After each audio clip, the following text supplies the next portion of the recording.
Hola, bienvenidos, bienvenidas a todos. Vamos a desarrollar a partir de ahora y en unos minutos los aspectos que están en relación con las lesiones que el virus, el SARS-CoV-2, produce especialmente a un nivel neurológico. La mayoría de estudios y buena parte de la atención en torno a esta enfermedad está centrada en la afectación respiratoria y la neumonía subsecuente, pero el virus tiene la capacidad de poner en marcha una respuesta hiperinflamatoria en todo el organismo y además el propio virus tiene la capacidad de infectar y de reproducirse en todos aquellos tejidos que tienen receptores de tipo AC2 y esos están repartidos por todo el organismo y muy especialmente a través de las células de revestimiento de los vasos, los endotelios vasculares, de tal manera que el organismo entero está, eh, digamos, predispuesto a recibir el efecto del virus porque hay estructuras vasculares en todo el organismo. Por eso,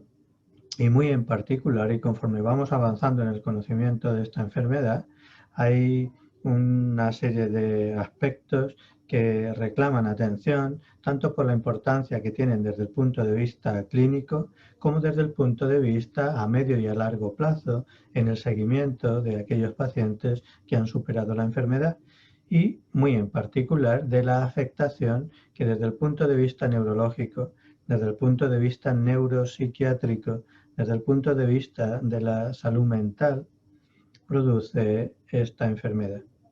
Es justo en este campo donde nos vamos a centrar desde un enfoque particular, que es aquel que relaciona el papel del sistema nervioso con el sistema inmune. Sistema nervioso y sistema inmune comparten una gran cantidad de funciones. Las moléculas con las que se comunican son entendibles por ambos sistemas y de la misma manera que un linfocito puede actuar exactamente igual que una neurona ambulante por todo el organismo, recogiendo información y poniendo en marcha una serie de propuestas de actuación, de la misma manera, digo, una neurona en el sistema nervioso central o estructuras del sistema nervioso periférico tienen la capacidad de recibir información de las citoquinas que son liberadas por los linfocitos. Ello nos permite concebir una relación neuroinmunitaria entre estos dos sistemas que además va a estar muy en dependencia de otros estímulos que vienen desde fuera. Aquellos que tienen la capacidad de regular los mecanismos de los que depende esta interacción neuroinmunitaria. Y estamos hablando en particular del eje hipotálamo hipofisario adrenal, que es sensible a efectos que desde el punto de vista psicológico, el estrés, el miedo o la ansiedad, tienen la capacidad de regular este eje y por tanto la afectación neural como la afectación inmunitaria. Este es el punto de partida. Vamos a ver cómo lo vamos a repasar y a desarrollar a continuación.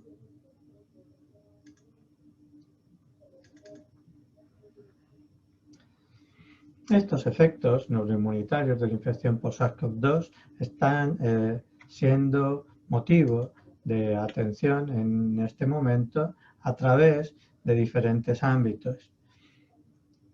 que son los que hemos seleccionado para repasar en esta breve charla. El índice que vamos a desarrollar son estos aspectos de relación neuroinmunitaria, la patogenia del virus a la hora de infectar a los pacientes, cuáles son las manifestaciones neurológicas y las complicaciones que están asociadas a la infección, pero también las manifestaciones desde el punto de vista psicológico y desde el punto de vista psiquiátrico. Con ello vamos a elaborar una propuesta, un eje psiconeuroinmune respiratorio que aúna todas estas funciones tanto desde el punto de vista fisiológico como patológico. Y vamos a concluir repasando muy brevemente algunas medidas de apoyo tanto en el ámbito de la prevención como del tratamiento. El primer aspecto es este, el enfoque de la neuroinmunología, que nos va a permitir el entender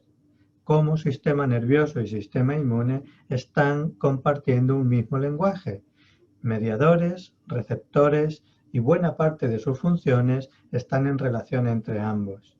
De manera que la regulación de la inmunidad y la regulación del sistema nervioso va a depender de la interacción mutua entre los dos sistemas. Esta interacción bidireccional entre los dos ha sido bien estudiada, la conocemos desde hace ya varias décadas y tenemos informaciones tanto de los mecanismos celulares y moleculares que la componen. Lógicamente no vamos a profundizar ahora mismo en ellas, pero sí que nos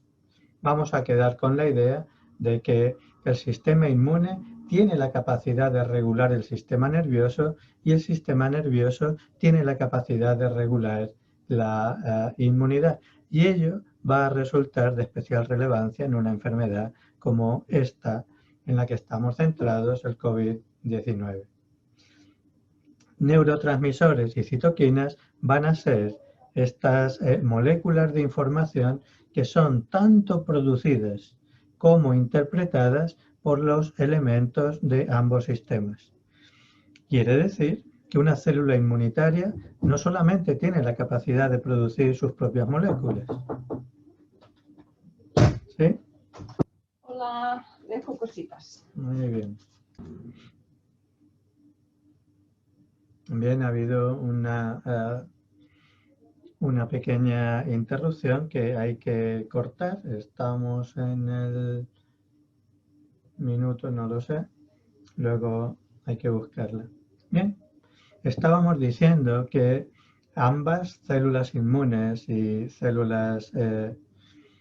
neurales tienen la capacidad de producir tanto citoquinas como neurotransmisores. Y lo decimos bien, es decir, un linfocito tiene la capacidad de producir una gran cantidad de neurotransmisores y eso es lo que permite que este efecto desde una célula dendrítica, desde un linfocito T,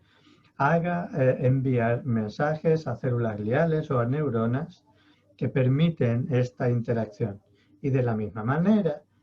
neuronas o células gliales van a tener un efecto importante tanto de secreción, de interacción a través de neurotransmisores y citoquinas sobre diferentes subpoblaciones inmunitarias, células plasmáticas, macrófagos, dendríticas o muy en particular para nuestro interés, los linfocitos T van a responder a estos estímulos. Digo que los linfocitos T, muy en particular, tal y como vamos a ir desarrollando, van a suponer un elemento principal en esta comunicación entre sistema nervioso y sistema inmune.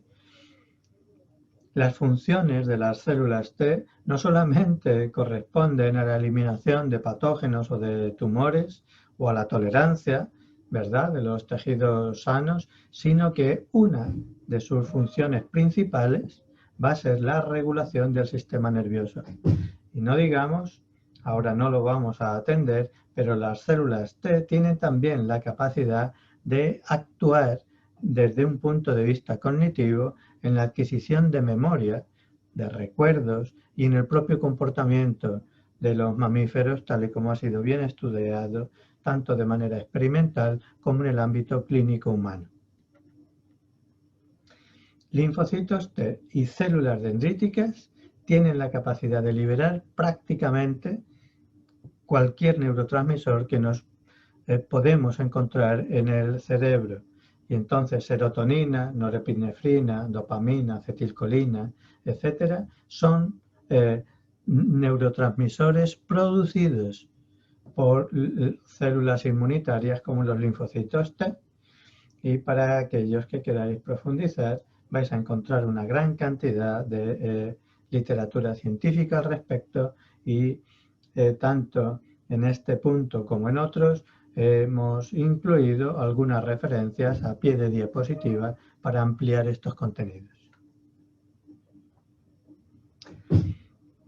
Otro elemento que nos va a interesar destacar muy en particular en el ámbito que estamos desarrollando son aquellos linfocitos que tienen capacidades de regulación inmunitaria. Las células T reguladoras, estas células que son CD25 y FOXP3 positivas, y que tienen cantidades muy importantes tanto de dopamina como de otras catecolaminas. Esto nos va a resultar de interés porque estas sustancias que están en relación con el mecanismo de estrés y también aumentan en relación con la actividad de hiperinflamación que se pone en marcha en respuesta a la infección por el virus, digo entonces que estas células van a ser diana especial del efecto de estas moléculas. También lo son con otra función sensibles a la acetilcolina o a la serotonina, que siendo muy importantes no nos van a interesar tanto en este momento. Este es el esquema que estamos desarrollando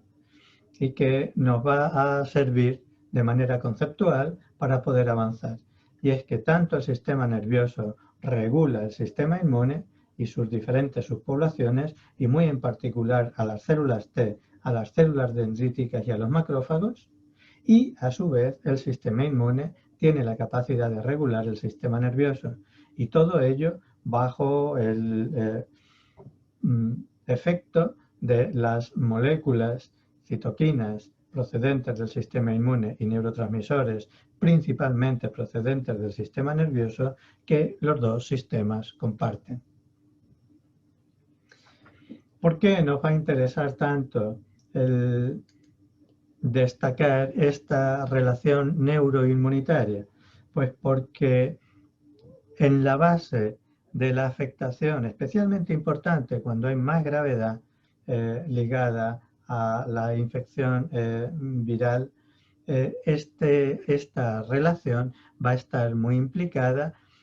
y no solamente esta relación, sino las anomalías de esta relación. Eso es lo que nos encontramos cuando en el curso de la vida y especialmente a través del envejecimiento, lo que nos vamos a encontrar es que las estructuras que fundamentan esta relación neuroinmunitaria, y muy en particular el eje hipotálamo hipofisario adrenal, van a ir perdiendo su función debido al proceso normal de inmunosenescencia y de deterioro del sistema nervioso. Los corticoides que están en la relación de este eje con diferentes campos, desde la inhibición del sistema inmune, del crecimiento, la reproducción, la alteración del comportamiento o el efecto metabólico que está ligado al mismo, va a estar también en dependencia o va a actuar también a la hora de desregular la respuesta inmune desbocada que se va a poner en marcha por la infección viral. Lógicamente, el sistema inmune de una persona adulta o de una persona que ha desarrollado fisiológicamente el sistema no va a ser igual que el de un bebé o un niño pequeño cuyo sistema inmune está en proceso de maduración, ni tampoco va a ser el mismo que el de una persona mayor en etapas avanzadas de la vida. La importancia que eso tiene para nosotros es que conforme los linfocitos T, muy en particular, van a ir envejeciendo, ellos van a perder la función de regulación de la respuesta inflamatoria, tanto crónica como aguda. Y eso explica que el riesgo de que las personas mayores sufran síntomas clínicos graves tras la infección por el virus del SARS-CoV-2 va a estar explicado por este fenómeno. Esta hiperactivación de este eje hipotálamo hipofisario adrenal es común durante el envejecimiento.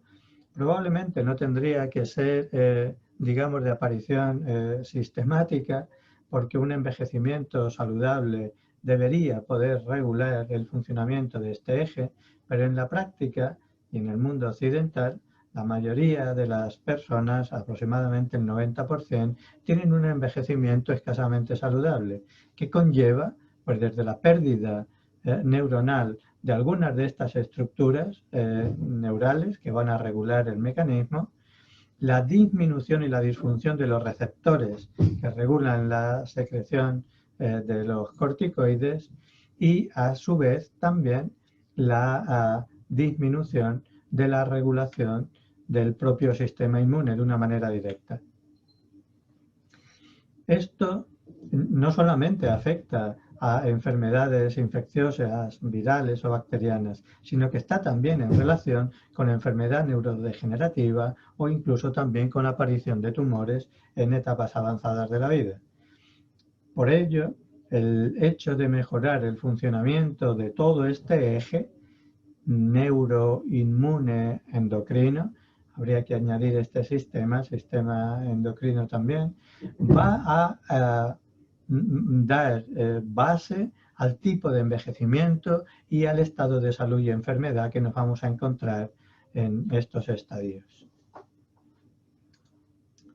Con esta idea, vamos a revisar de una manera ya mucho más específica, más directa, la patogenia de este virus, de qué manera es capaz de producir un mecanismo no solamente de infección del epitelio respiratorio, sino, como estamos diciendo, la infección en otros tejidos que tienen también el receptor que utiliza el virus, este ECA2, que no solamente nos vamos a encontrar en las células alveolares del pulmón, sino que nos vamos a encontrar muy en particular en la corteza cerebral, pero también en el tracto digestivo, en el riñón, en la vesícula biliar, en los testículos, en la glándula suprarrenal y especialmente en las células endoteliales de revestimiento.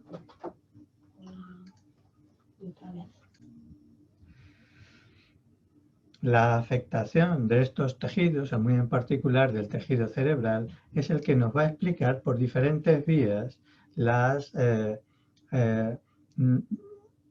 alteraciones neuropatológicas que están asociadas a esta enfermedad. Tanto la encefalitis, por invasión directa del sistema nervioso central por el virus, como un espectro amplio de encefalopatías que veremos después, en donde no hay evidencia de invasión directa del sistema nervioso central por el virus, sino que va a responder al efecto más inespecífico de la respuesta inflamatoria que el virus es capaz de poner en funcionamiento. Queremos destacar este punto, el hecho de encontrar este receptor en las células endoteliales de revestimiento del corazón y de las arterias de todo el organismo, incluyendo la barrera hematoencefálica y otras estructuras vasculares del intestino, de los riñones o de cualquier otro órgano. Lo queremos destacar porque va a ser este efecto, esta endotelitis, la inflamación de las células endoteliales por el virus,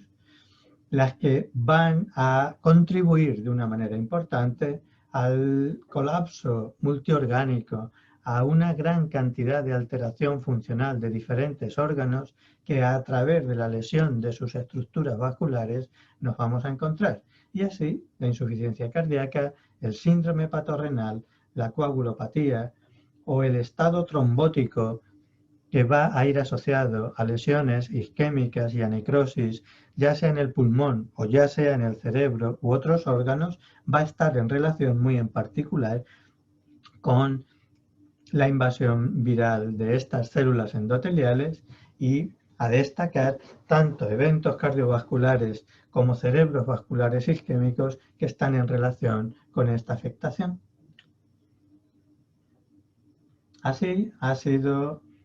estudiado y así ha sido demostrado por diferentes autores. Así se ha aportado a través de estudios post-mortem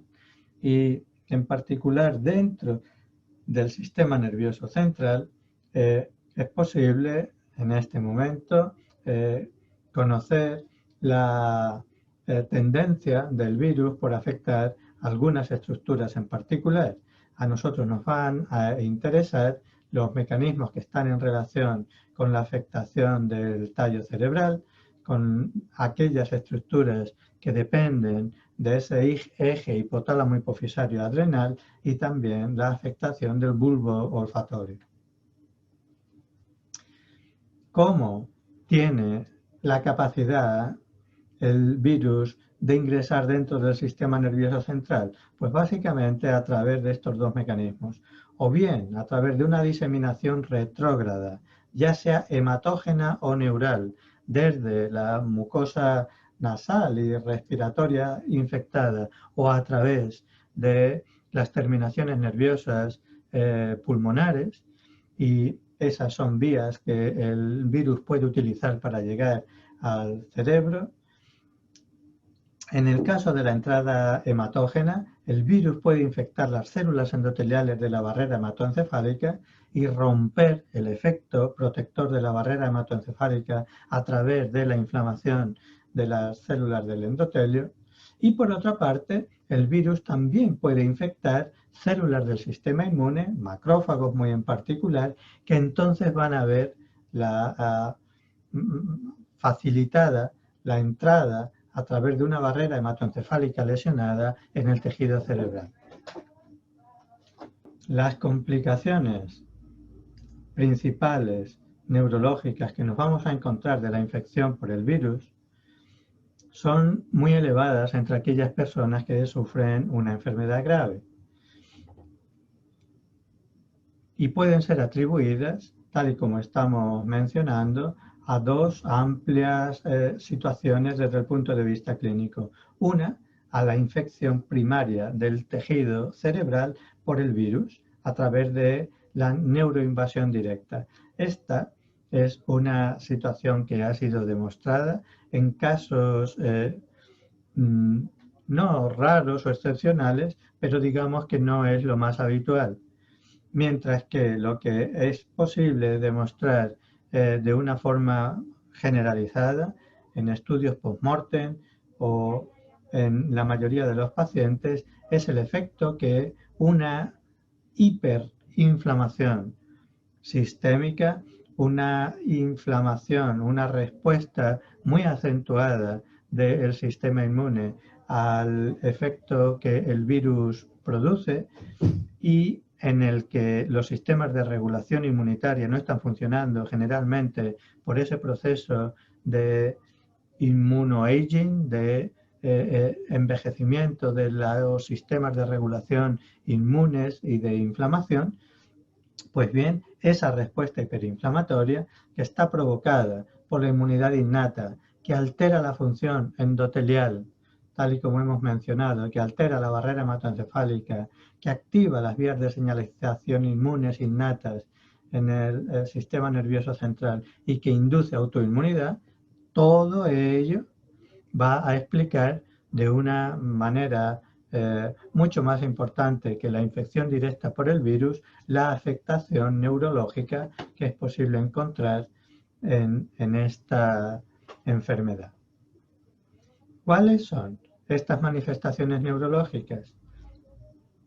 Insisto en compartir algunos estudios para que aquellas personas que tengan interés en profundizar en ellos tengan referencias recientes, tal y como nos ofrecen estos autores, que de una manera resumida podemos encontrar en este resumen de trastornos neurológicos asociados a la infección.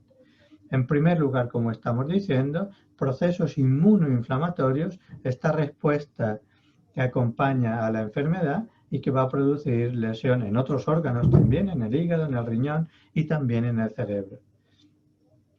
En particular ha sido destacada esta situación una encefalomielitis diseminada aguda que responde también a esta situación, igual que la desmielinización similar a esta encefalomielitis diseminada que ha sido encontrada por diferentes estudios. De una manera menos frecuente, casos parecidos a una esclerosis múltiple, una neuritis óptica y diferentes tipos de encefalitis, también posinfecciosas o parainfecciosas, conforman el cuadro completo de complicaciones neurológicas que nos podemos encontrar en esta enfermedad. Aquí tenemos un cuadro resumen con todas estas condiciones, el tipo de presentación, la manera de establecer el diagnóstico y su patogenia. Y como es posible observar, desde encefalopatías, encefalitis viral, meningitis, el shock, el cuadro de anosmia y de ageusia,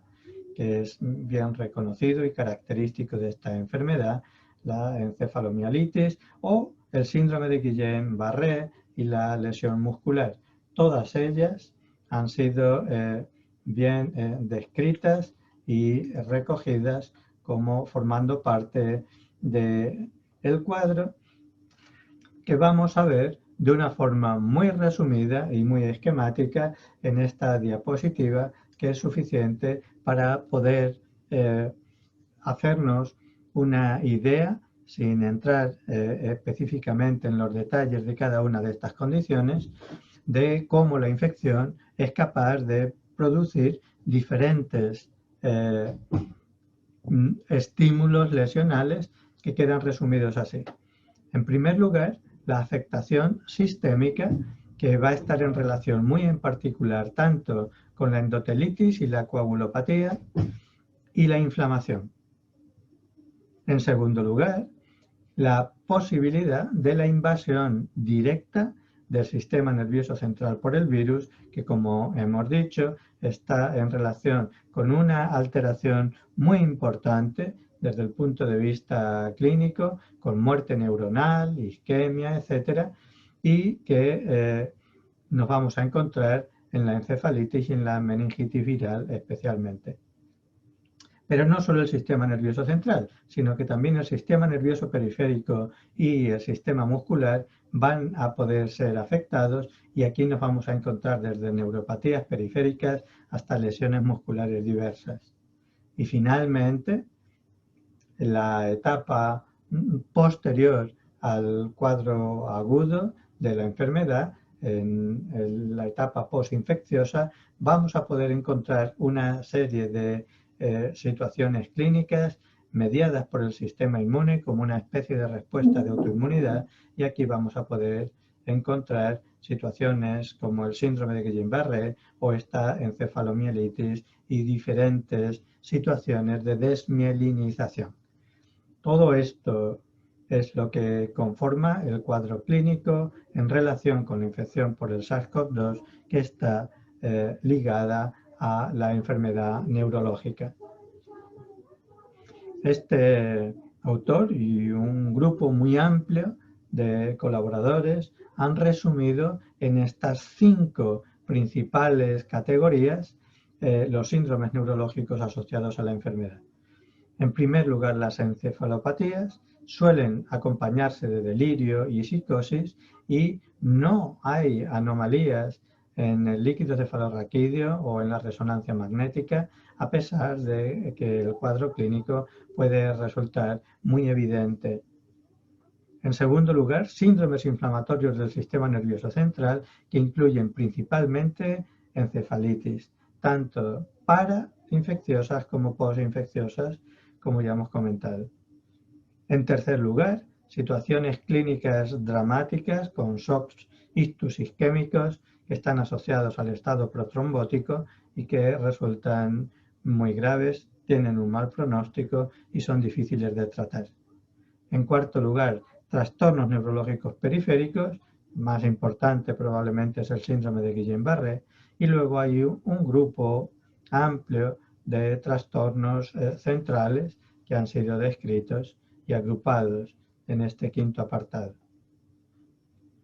Para hacernos una idea de diferentes situaciones clínicas, hemos seleccionado algunos casos clínicos reales.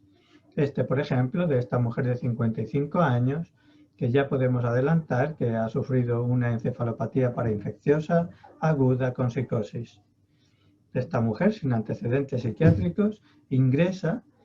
con antecedentes desde hacía 14 días de fiebre, tos, dolores musculares, disnea, anosmia y hipogeusia, un cuadro muy característico de esta enfermedad. Requiere un tratamiento mínimo de oxígeno y 3 días después es dada de alta. Pero al día siguiente vuelve a empeorar y su esposo es el que informa que presenta un cuadro confusional, que se comporta de manera extraña, está desorientada y hace un comportamiento ritual, se pone y se quita el abrigo de forma repetida y hace otro tipo de cosas, incluyendo alucinaciones visuales, ve leones y monos en su casa, alucinaciones auditivas, delirios persecutorios, incluyendo un delirio de Capgras, algún familiar en el que confunde este cuadro clínico de socias, estas percepciones erróneas delirantes, sistematizadas, complejas, etc. Presenta también un comportamiento agresivo intermitente, tanto con el personal del hospital como con su familia, y estos síntomas psicóticos van a persistir después de que mejore la desorientación. Tanto la resonancia cerebral como el electroencefalograma y la punción lumbar resultan normales y el curso clínico fluctúa a lo largo de 3 semanas, va mejorando lentamente y recibe un tratamiento para la psicosis con el haloperidol y risperidona. Veamos otro caso. En este caso, un cuadro de encefalomielitis grave con hemorragia. Se trata de un hombre de 52 años con una historia de 10 días de tos, fiebre, disnea y mialgia. Al ingreso se encuentra hipóxico y se inicia ventilación no invasiva. Los cambios en la radiografía de tórax son típicos de COVID y la PCR es positiva. Los requerimientos de oxígeno van aumentando, esto ocurre en muchos pacientes hasta que requiere intubación mecánica y el día 17, ya ingresado en UCI, presenta un nivel de conciencia alterado, se muestra hiperrefléxico, muestra clonus en los miembros inferiores y la resonancia magnética cerebral muestra cambios bilaterales en sustancia blanca con hemorragia. Va habiendo una mejoría neurológica lenta a lo largo de 4 semanas con tratamiento de apoyo. Este es el estudio de este paciente en donde lo que podemos ver prácticamente en todas las imágenes son estas áreas similares a quistes, como si fueran quistes intralesionales,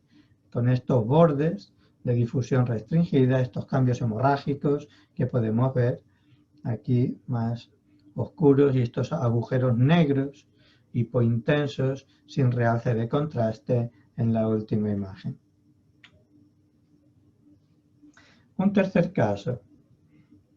Aquí un síndrome neuroinflamatorio, esta forma de leucoencefalopatía hemorrágica aguda en una mujer de 47 años que presenta cefalea en el lado derecho y entumecimiento de la mano izquierda después de 7 días con tos, fiebre y dificultad para respirar. El día que acude a urgencias muestra un dolor de cabeza severo y entumecimiento progresivo en el lado izquierdo y rápidamente presenta un cuadro de somnolencia, debilidad severa del miembro superior izquierda, debilidad de la pierna y pérdida hemisensorial. El TAC muestra un marcado edema vasogénico del hemisferio derecho con desplazamiento de la línea media. Las radiografías de tórax y el TAC muestra un cuadro compatible con COVID-19, así como linfopenia y elevación del dímero D. Y la resonancia magnética muestra un edema vasogénico del hemisferio derecho con áreas más pequeñas en el hemisferio izquierdo y se hace el diagnóstico de leucoencefalopatía hemorrágica aguda. Fue tratada con corticoides de forma intravenosa y a los 2 días de tratamiento disminuye el nivel de conciencia, desarrolla una pupila derecha dilatada fija y requiere una hemicraneotomía derecha de urgencia. Posteriormente sigue siendo tratada con corticoides y es extubada a los 4 días después de la hemicraneotomía descompresiva, mejora clínicamente y va soportando peso con apoyo en el momento de la comunicación. Los hallazgos de anatomía patológica en el tejido cerebral que se recogió en el momento de la intervención apoyan el diagnóstico de encefalomielitis diseminada aguda, a pesar de que el tejido cerebral fue negativo en la PCR para el virus. Aquí tenemos las biopsias, el tejido que corresponde al cerebro de esta paciente y tal y como podemos ver, aquí en este vaso hay un acompañamiento por estos polinucleares neutrófilos y los macrófagos que estamos viendo aquí, una especie de perivasculitis, aunque el tejido cerebral, las células gliales que encontramos alrededor del vaso y la trama glial es normal. Con inmunohistoquímica, este es un marcaje de CD68 que nos permite poner de relieve la gran cantidad de macrófagos que están infiltrando el tejido. Y en tercer lugar, el estudio de la proteína básica de mielina, que muestra áreas con restos de mielina focal en el interior de los macrófagos. Está aquí señalado con estas flechas, de acuerdo con la degradación de la mielina que va siendo fagocitada por los macrófagos en ausencia de daño neuronal axonal. Y un cuarto caso, de nuevo, son todos casos importantes, casos graves. Aquí el de un accidente cerebrovascular isquémico con embolia pulmonar en un hombre de 58 años que presenta afasia de inicio agudo, debilidad del lado derecho después de 2 días de letargo y tos. Al ingreso está somnoliento y el TAC cerebral muestra un trombo proximal de la arteria cerebral media con infarto territorial y efecto de masa local. La angiografía por TAC, que vamos a ver a continuación, muestra una embolia pulmonar que se trata de forma conservadora con heparina. El estado es crítico, en periodo hiperagudo, con niveles fluctuantes de conciencia y con taquicardia, con un dímero D muy elevado, de 80.000, que se va reduciendo poco a poco y después de 7 días de anticoagulación, que es la parte principal de tratamiento en una situación de este estilo. El paciente es dado de alta a una unidad de rehabilitación el día 8. Y aquí tenemos las imágenes. La angiografía pulmonar, y ahí está señalado el émbolo en la arteria pulmonar, tanto derecha como izquierda. Las imágenes que hay a continuación, cerebrales, muestran la afectación importante de los ganglios basales izquierdos y territorio cortical de la arteria cerebral media izquierda y la transformación hemorrágica aquí en los ganglios basales y un trombo intravascular en una rama de la arteria silviana cerebral media. En conclusión, la correlación de la histopatología que ha sido comunicada tanto en estudios biópsicos como especialmente en estudios post-mortem, en estudios autópsicos, muestran las características de patología vascular y similar a esta encefalomielitis diseminada aguda con la presencia de macrófagos y de una manera variable lesión axonal, presente o no.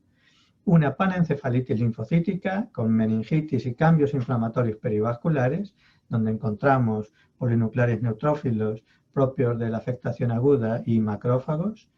y la afectación del tronco encefálico con pérdida neuronal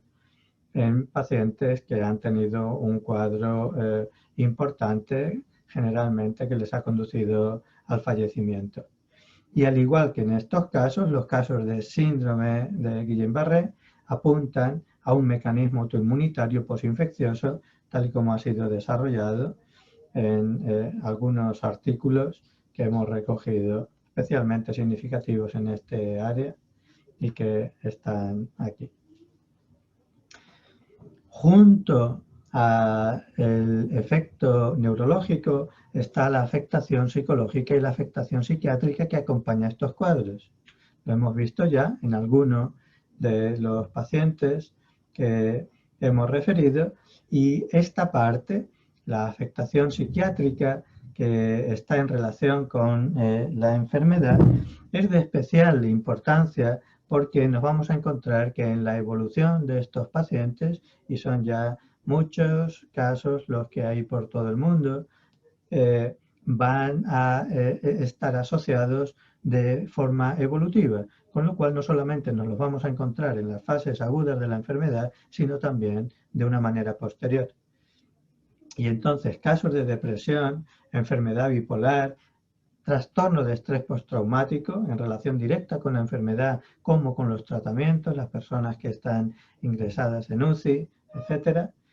Casos de psicosis, epilepsia o incluso enfermedad de Alzheimer están en relación con este cuadro.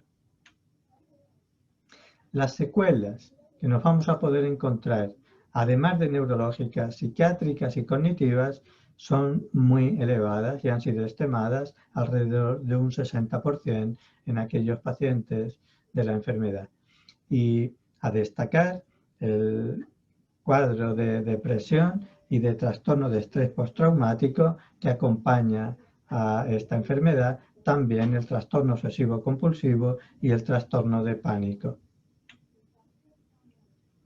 Como vemos, y en esta manera de relacionar sistema inmune y sistema nervioso, lo que se establece es una especie de círculo vicioso en donde la infección por el virus origina un cuadro de estrés postraumático que a su vez es capaz todavía más de deteriorar la respuesta inmune normal. Esto y esta inmunodepresión contribuye todavía más a la susceptibilidad a la propia infección por el virus, con lo cual se establece este círculo vicioso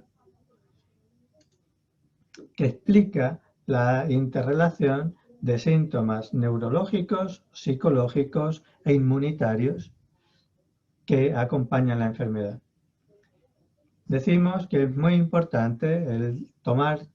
cobrar conciencia de la importancia que tiene esta parte clínica, porque el aumento del número de casos en todo el mundo, no solamente con estos síntomas neurológicos, sino con las enfermedades psicológicas asociadas, van a representar un motivo de atención preferente en los próximos meses y en los próximos años. Enfermedades de salud mental y trastornos afectivos como la depresión, el trastorno obsesivo compulsivo, pero también la ansiedad, fobia, trastorno de pánico, etcétera, que están muy en relación con esta enfermedad y que no solamente tienen la capacidad de afectar a personas con, digamos, con alguna enfermedad preexistente en este sentido, sino que también personas sanas, pero con síntomas de ansiedad, de preocupación, de pánico y de condicionamiento, de miedo, y que ni siquiera han tenido contacto directo con el virus, pero que sí que estamos todos inmersos en este ambiente de sobreinformación y a veces de desinformación, hacen que muchas personas vayan a desarrollar o están desarrollando cuadros psicológicos que tienen, por otro lado, el efecto de disminuir la respuesta inmunitaria y de disminuir, desde luego, la calidad de vida de la persona. Por ello, y basados en esta relación entre sistema nervioso, sistema inmune y sistema respiratorio, pero también a través del efecto de las emociones y el estrés y la situación de miedo que acompaña a toda esta situación, nos hemos permitido proponer esta relación, este eje psiconeuroinmune respiratorio, que parte justamente de la información con la que iniciábamos esta presentación, que es que la regulación directa de las células T, de los linfocitos T, por el sistema nervioso simpático en particular, a través de moléculas como la noradrenalina, que es el principal neurotransmisor que regula la inmunidad, mediada por el sistema nervioso simpático, también la dopamina lo hace, y el papel que esta respuesta va a representar desde el punto de vista de autoinmunidad y de respuesta antiinfecciosa, antiviral y antibacteriana, es la que podemos ver representada en este esquema. El efecto de hipersimpaticotonía, ya sea a través del miedo o el estrés, o ya sea a través del estímulo que la infección produce de una manera directa, va a contribuir, por un lado, a que se produzca una respuesta disminuida de tipo TH1 y eso va a disminuir la capacidad de respuesta antiviral.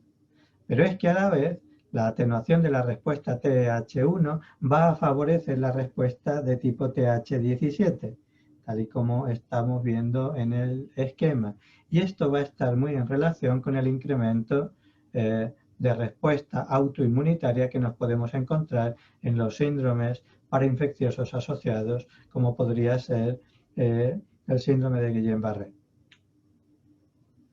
El papel del estrés es de especial relevancia y debe ser destacado, porque tiene la capacidad de alterar la función inmune a través de la afectación del eje hipotálamo hipofisario adrenal. Formas de estrés diversas, desde el miedo o la soledad, la depresión, el duelo,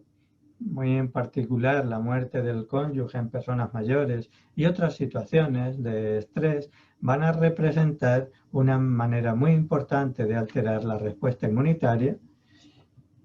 y se van a sumar al efecto que la alteración del sistema nervioso vegetativo, de este sistema autonómico, va a contribuir a través del efecto de la alteración de la homeostasis a la gravedad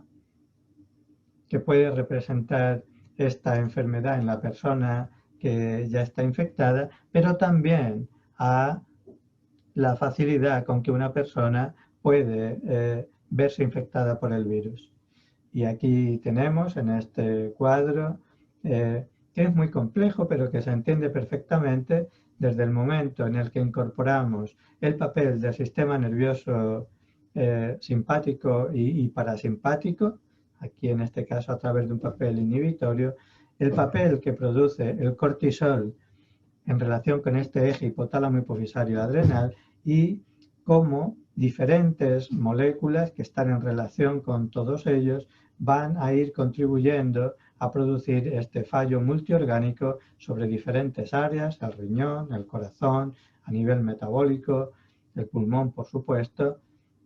y van a constituir realmente la red desde el punto de vista fisiológico que explica la evolución, especialmente la evolución más grave en algunos pacientes.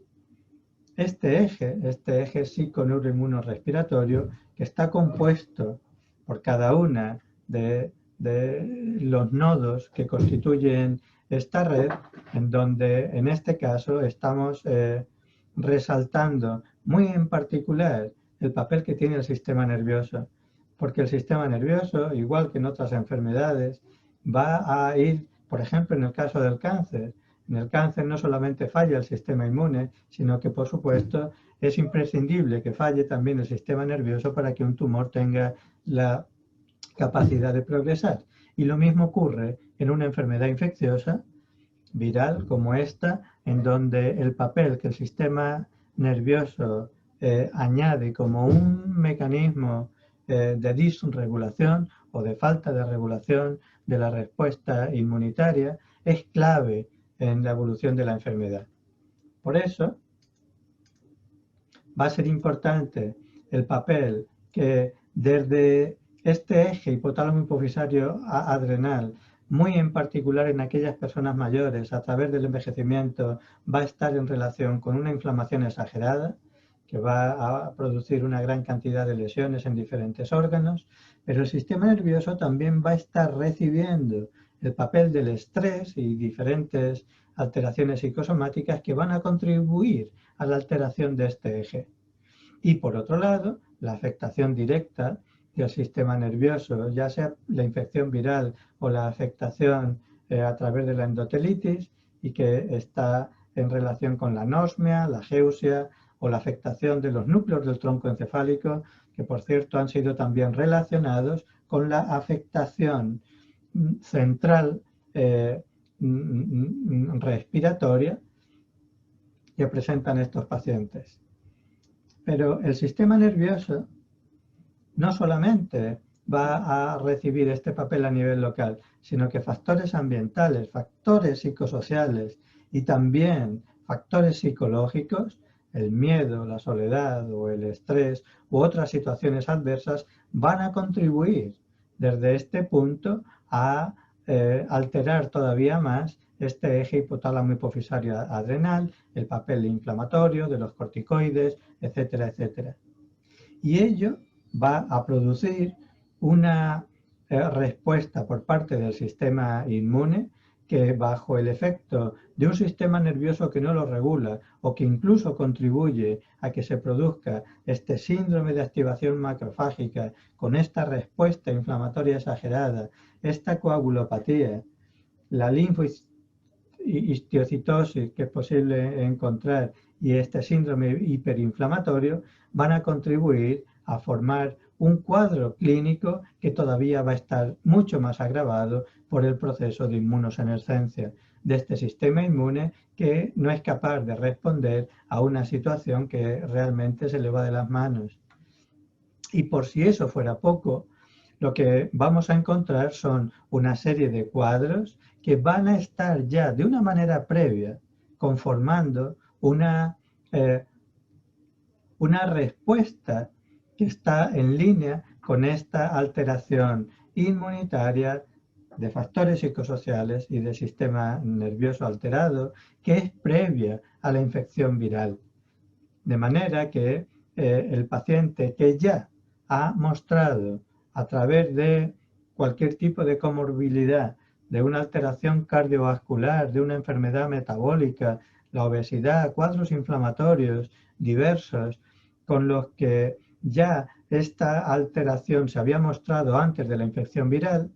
hace que, lógicamente, toda esta ola de alteraciones vaya tomando tal volumen que llega el momento en que se hace imparable.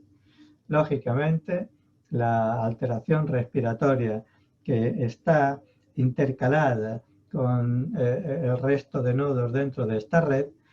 y la afectación respiratoria con la lesión de las células alveolares y su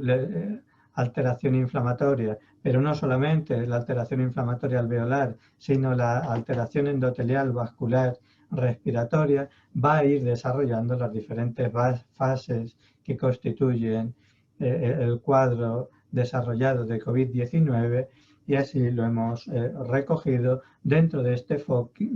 enfoque psiconeuroinmunoendocrinológico al que podríamos añadir el sistema respiratorio dentro de este cuadro viral. Para concluir, y solamente unas pinceladas sobre cuáles son medidas de apoyo, de prevención o de tratamiento que de una manera importante debemos tener presentes en esta situación clínica. Y quisiera destacar la importancia que tiene el proporcionar instrucciones adecuadas y de educación poblacional sobre el efecto que tiene esta situación de estrés como una manera de propiciar una alteración inmunitaria y una alteración de toda esta red y de todo este eje psico-neuroinmune respiratorio. Es muy importante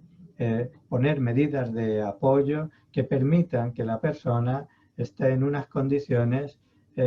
lo más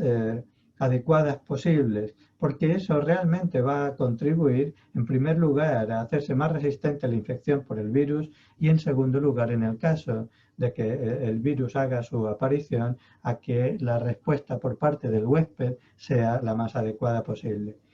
Cambios en el estilo de vida en este sentido, ejercicio, dieta, cuidado del sueño, etcétera, un asesoramiento adecuado y la suplementación que permite atender esos receptores EK2 o el sueño a través de melatonina, la vitamina D3, vitamina C, omega 3 para los receptores, etcétera, etcétera, son de una importancia crucial como una manera de hacer prevención a la hora de tener el contacto con el virus. Y también lo es identificar, puesto que el cuadro ya estamos viendo, la situación pandémica se va prolongando en el tiempo, es muy importante identificar de una manera precoz a las personas que están en riesgo de sufrir estas morbilidades. La mayoría de la gente lo que está haciendo es aguantar, tratar de sobrellevar la situación como puede, sin otra ayuda que la puramente intuitiva o los recursos que cada persona es capaz de encontrar en sí mismo. Pero no todo el mundo dispone de la suficiente capacidad. Las personas, tanto en los extremos de la vida, los más jóvenes como las personas mayores y personas que ya tienen alguna alteración de salud mental en particular, personas con depresión, personas con ansiedad o con otros cuadros, son más vulnerables que el resto a través de la alteración de estos mecanismos fisiológicos y no solamente psicológicos, y deben ser reconocidas y deben disponer del suficiente apoyo social y del apoyo institucional y laboral y familiar y económico, en su caso, que requieran para atender estas situaciones. A pesar de que no es este el momento para desarrollarlo, pero el afrontamiento para superar esta angustia psicológica a nivel individual y a nivel social, que va haciendo mella cada vez en más personas, también los profesionales, el personal sanitario o la sociedad en general, es de una importancia extraordinaria, porque de ello va a depender realmente el tipo de respuesta que a un nivel global y a un nivel social vamos a dar a este momento que la historia nos ha puesto por delante, y también a la posibilidad de sacar un aprendizaje y de dar lo mejor realmente en una situación de dificultad. Por eso, consejos y sugerencias destinados a brindar alivio a todas estas personas, reconocer a aquellas personas con vulnerabilidades y ayudar desde un punto de vista práctico en aquellas medidas que pueden resultar de ayuda, nutrición, suplementación, ejercicio, el sueño, etcétera. Y quisiera destacar también la importancia que tiene el incorporar hábitos nuevos o formas nuevas de actuar o de incorporar como un efecto beneficioso, entre comillas, de la situación que nos toca vivir. Y me refiero muy en particular a el aprendizaje de técnicas de respiración, de técnicas de relajación o de técnicas meditativas que tienen el efecto de ayudar a la persona a la hora de hacer un afrontamiento lo más adecuado posible a una situación realmente difícil, pero es que además, y a través de la meditación, la capacidad que la persona va a tener de poder responder desde un punto de vista social o desde un punto de vista familiar o desde un punto de vista laboral se van a ver incrementadas y también, y para no olvidar, de una manera muy importante, todas estas técnicas meditativas van a ayudar desde un punto de vista puramente fisiológico, regulando este eje psiconeuroinmune respiratorio, que es el que de alguna manera va a estar en la base de respuesta al cuadro complejo, no solamente infeccioso viral, sino también social o desde un punto de vista todavía más ampliado de la salud, la capacidad de aprender y de responder como seres humanos completos y como sociedades enteras a una situación de este tipo. Por tanto, animamos a profesionales para que aprendan desde un punto de vista individual este tipo de técnicas y para que las hagan llegar a aquellas personas, pacientes, familiares o amigos que dependen de alguna manera de ellos, como una manera realmente significativa de contribuir a ayudar en un momento como este. Gracias por la atención y un saludo cordial para todos.